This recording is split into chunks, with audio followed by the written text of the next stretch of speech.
मेरी dash cam video series के एक और वीडियो में खुश आमदीद।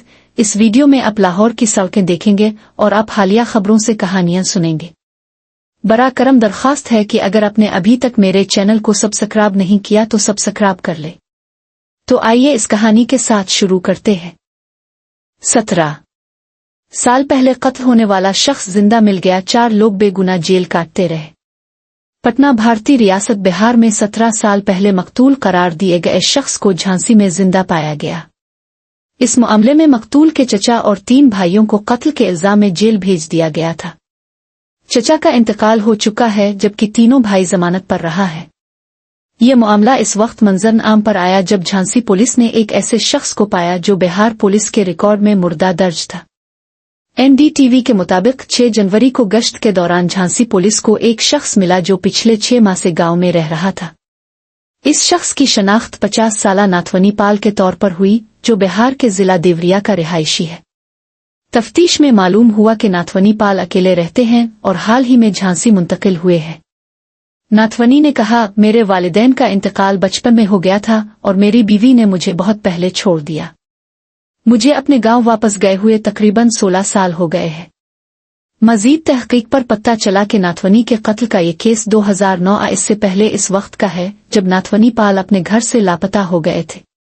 उनके मामू ने कत्ल का मुकदमा दर्ज कराया जिसमें उनके चचा और 4 भाइयों पर इल्जाम लगाया कि उन्होंने जमीन हथियाने के बाद नाथवनी को कत्ल कर दिया। मुलजिम भाई सतेंद्र पाल ने बताया, मेरे सबसे छोटे भाई जो पुलिस में है का नाम भी FIR में शामिल था, लेकिन डिप्टी इंस्पेक्टर जनरल से दरख्वास्त के बाद उनका नाम निकाल दिया गया। मेरे वालिद में और 2 भाइयों ने 8-8 महीने जेल काटी। सतेंद्र पाल नाथवनी को जिंदा देखकर आबदीदा हो गए। उन्होंने कहा, हम आखिरकार कत्ल के इल्जाम से आजाद हो गए हैं। ये केस अभी अदालत में ज़ेरे समात है जबकि नाथवनी पाल को बिहार पुलिस के हवाले कर दिया गया है। तहरीर डॉक्टर मोहम्मद आजम रजा तबस्सुम। एक बार एक गांव में एक गडरिया चरवाहा अपने बकरियों के साथ चरागा में जाता था। गांव में कुछ लोग इसे सादा लौ समझते थे और अक्सर उसके साथ मजाक करते। एक दिन गांव के रईस ने इसे आजमाने का फैसला किया। रईस ने अपनी जेब से एक 100 रुपए का नोट निकाला और दूसरे हाथ में 5-5 रुपए के 10 सिक्के रख लिए। फिर गडरिया को बुलाया और कहा, ये बताओ उनमें से क्या लेना चाहोगे। गडरिया ने हंसते हुए सिक्कों को उठाया और चलता बना। रईस ने गांव वालों से कहा, देखा, मैं ना कहता था ये गडरिया बिल्कुल बेवकूफ है। ये खेल कई दिन चलता रहा। रईस बार बार इसे आजमाता और गडरिया हर बार सके ही लेता। लोग इसे देखकर हंसते और कहते, कितना बेवकूफ है, नोट छोड़कर सके लेता है। एक दिन एक शख्स ने गडरिया से पूछा, तुम नोट क्यों नहीं लेते? तुम्हें नहीं लगता कि रईस तुम्हारा मजाक उड़ा रहा है? गडरिया मुस्कुराया और जवाब दिया, जिस दिन मैंने नोट ले लिया रईस ये खेल बंद कर देगा। जब तक मैं सके लेता हूं रईस मुझे बार बार बुलाएगा और मेरे सके बढ़ते रहेंगे। यह मुख्तसर सी कहानी अपने अंदर कई सबक रखती है। सबसे पहले तो ये कि हंसी मजाक में भी किसी इंसान की इज्जत नफस को ना मजरू करें। जब कोई किसी का मजाक अलिफाड़ता है तो दरअसल वो अपनी इखलाकी सतह से गिर जाता है। हर कोई हमसे अच्छा है, हर कोई हमसे बेहतर है, हर किसी को इसकी मतलूबा जगह पर अल्लाह ने दुरुस्त बनाया है। मैं कौन होता हूँ किसी पर एतराज करने वाला, किसी का मजाक बनाने वाला। ये सोच रखें, मुआशरे में आपको सब अपने से बेहतर और अच्छे दिखाई देंगे और मुआशरे से इंसानियत से मोहब्बत हो जाएगी। सच्ची रूहानियत यही है कि हम अपनी हैसियत को समझें और दूसरे इंसानों की अजमत को तस्लीम करें। विसरा अहम सबक के किसी की सादगी को नादानी न जानो। बाज औकात सबसे सादा शख्स सबसे ज्यादा समझदार होता है। नादान वही है जो हर किसी को नादान समझता है। कभी कभार दूसरों को बेवकूफ बनाने की कोशिश में इंसान खुद को नुकसान पहुंचा बैठता है। हर मौके पर बड़ी चीज के पीछे भागने के बजाय मुस्तकिल मिजाजी और अक्ल से छोटे फवाइद को समेटना दानिशमंदी है। किसी को कमतर समझना, इसका मजाक उड़ाना अक्सर पलट कर अपने ही खिलाफ जा सकता है। तीसरा बड़ा सबक के छोटे छोटे फवाइद मुस्तकबिल में बड़ी कामयाबी में बदल सकते हैं। गडरिया वक्ती फायदे के बजाय मुसलसल छोटे फायदों को जमा करता रहा जो कि तवील मुद्दती कामयाबी का सबब बना। जो दूसरे के लिए गड़ा खोदता है खुद इसमें गिरता है। बदी करने वाला बदी के दायरे में खुद ही कैद हो जाता है। दूसरों को बेवकूफ समझने वाला खुद सबसे बड़ा बेवकूफ होता है। किसी की जाहिरी हालत पर इत्तेफा मत करें। लाजमी नहीं जो जैसा दुखता है वो वैसा ही हो, क्योंकि दरख्त अपने फल से पहचाना जाता है, छाल से नहीं। मिट्टी के बर्तन में शहद भी हो सकता है और सोने के बर्तन में जहर भी। किसी को कमजोर या हकीर समझना गुरूर की अलामत है। हर शख्स की अपनी जगह अहमियत और मकाम होता है, और कभी कभी सबसे छोटा और मामूली शख्स सबसे बड़ी कामयाबी का जरिया बन सकता है। हर कतरा दरिया का हिस्सा बनता है और दरिया समंदर से जा मिलता है। हर इंसान में कुछ न कुछ खूबी जरूर होती है, बस नजर देखने वाली होनी चाहिए। पहाड़ की बुलंदी छोटे छोटे पत्थरों से ही बनती है। किसी को इसकी जाहिरी शक्ल से मत परखें, खजाना अंदर छुपा होता है। किसी को कमतर न समझें, क्योंकि आप उनकी सलाहियतों से हैरान हो सकते हैं। अजमत अक्सर गैर मुतवक्के जराए से आती है। भारत से एक और कहानी।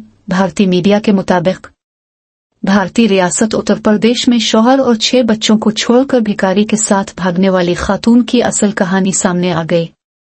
गुज़िश्ता रोज ये खबर सामने आई थी कि भारत की रियासत उत्तर प्रदेश की एक खातून राजेश्वरी अपने शौहर राजू और 6 बच्चों को छोड़कर एक भिखारी के साथ भाग गई थी। ताहम अब इस खबर की असल कहानी सामने आई है।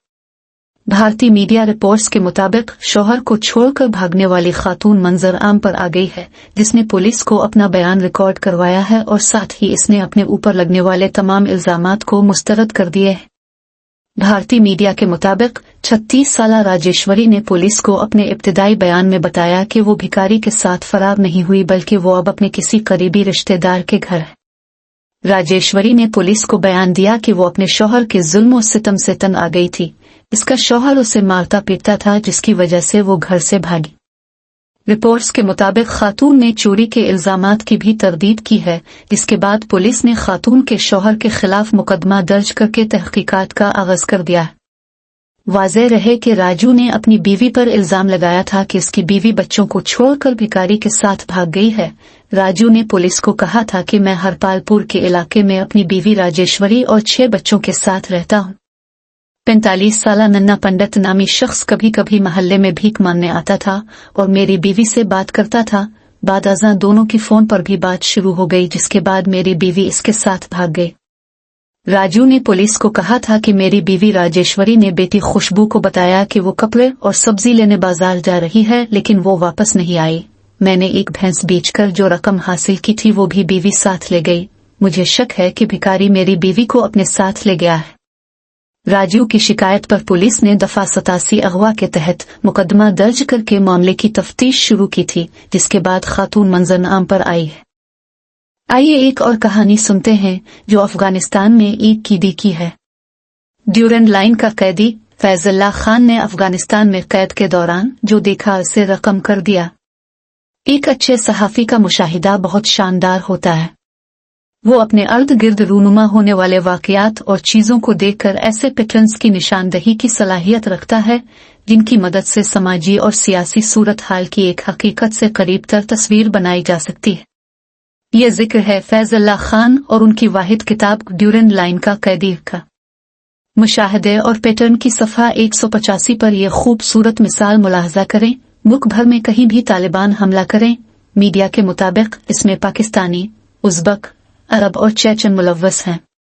दिलचस्प बात यह थी कि हर बार ये दावा किया जाता कि दर्जनों पाकिस्तानी इस हमले में मारे गए या गिरफ्तार हुए, लेकिन कभी भी किसी की लाश या गिरफ्तार पाकिस्तानी फोर्सेस से मुतालिक किसी शख्स की फुटेज नहीं दिखाई जा सकी। अब इस पैटर्न को देखें तो ऐन यही आपको पाकिस्तानी मीडिया में भी दिखाई देगा और भारतीय मीडिया में भी।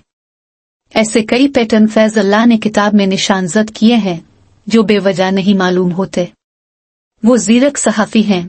उन्होंने ज़हानत से इस खिते के समाजी, सियासी और अस्करी ज़हनियत का खाका खींचा है। जब किताब की बात की जाती है तो उर्दू मीडिया से जुड़े एक पाकिस्तानी सहाफ़ी से कुछ ज्यादा उम्मीद नहीं की जा सकती। यही वजह है कि इस किताब का पहला बाब मेरे लिए हैरत अंगेज था। रिवायती तौर पर टीवी रिपोर्टिंग से वाबस्ता किसी सहाफ़ी से लंबी और अदबी नौयत की तहरीर की उम्मीद कम ही रखी जा सकती है। ऐसे में अपनी पहली किताब का आगाज इतने शानदार तरीके से करना कि इस पर आलमी अदबी मेयार का गुमान हो, जैसे रूसी, चीनी, लातीनी अमरीकी या कोई तुर्की अदीब अपनी किताब का आगाज कर रहा हो। یہ باب کسی ناول کے باب کی طرح ہے اور اس کی علامتی ویلیو یہ ہے کہ حقیقت فکشن بھی ہو سکتی ہے اور فکشن حقیقت بھی. شاید اسی نقطے کو ایک اور طرح سے محسوس کرتے ہوئے وسعت اللہ خان نے لکھا کہ اگر فیض اللہ خان افغان صحافی ہوتا اور پاکستانی انٹیلیجنس کے ہتھے چڑھتا تب بھی وہ ایسی ہی اب بیتی لکھتا اور اس کا نام بھی ڈیورنڈ لائن کا قیدی ہی ہوتا.